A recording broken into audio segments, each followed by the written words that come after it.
So I apologize in advance for the terrible video quality. The only thing I have to record on is my phone. Today's a very big day. It's a day that Jeffrey Epstein committed suicide while on suicide watch. When his name is in the news, and it has been in the news a lot recently. It's also the day that millions and millions of people have woken up a little bit, have become a bit of a conspiracy theorist. You know, I think there's a lot more credibility to, not to all conspiracies, but just to people being, to considering things, you know, questioning the official narrative, I guess you could say.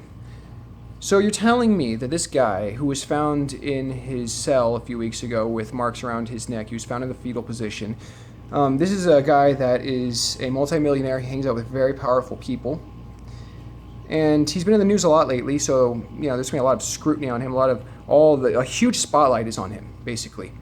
And you're telling me that a few weeks after putting him on suicide watch, he commits suicide. Keep in mind, when you're on suicide watch, typically you're either being literally watched by someone or you're being recorded by video, like 24/7, which wouldn't be that hard to do, especially for someone that's so big, like Jeffrey Epstein, especially someone that, you know, they're talking about the Clintons and Alan Dershowitz and the Duke of York and George Stephanopoulos and all of these huge names being associated with this guy. You think that they'd pay a lot of attention to him. You know, like the average pedophile, it's like, okay, whatever, he committed suicide. You know, I'd imagine. But with this guy, something happened. There's something bigger that happened. Everyone knows it. It doesn't matter if you're Republican or Democrat. I'd say a big part, a majority of people that heard about this story are going to think, huh? What? Anyway, yeah, so this is something that is a good thing, you know, minus the fact that the women that are coming out now are never going to really, you know, get the, I don't know. It's just kind of awkward for them, I guess you could say. But either way, I'd say it's a good thing because all of this information it's coming out, and hopefully we see how deep the roots go. And you know, it's just great that collectively a lot more people are going to start questioning the official narrative to things. And I think that's what it's going to begin happening now. I think this is going to open a lot of people's eyes, or at least get them to open up their eyes a little bit and maybe consider things more. Anyway, I saved this part for the end of the video because YouTube sucks and they take off videos that are things.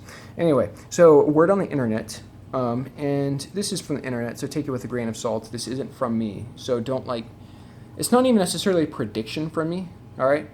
But I mean, I guess I'll own up to it if it does happen. I don't know. So something is going to happen tomorrow, apparently. Either it's been talked about for a long time, and like people crunching the numbers figured out that some massive event is going to happen tomorrow, August 11th, 2019, or something is just going to happen to take all the energy away from the Epstein story because of how deep the roots go and how many powerful people are associated with him, you know. So just look out tomorrow, or any of the next couple days. I'd say from the 11th to the 13th, something like that. Apparently something big is going to happen, like I'm talking like 9/11 big, from what I hear, like huge, massive deal. But I don't know. I just got a phone call, so I have to get off. Bye-bye.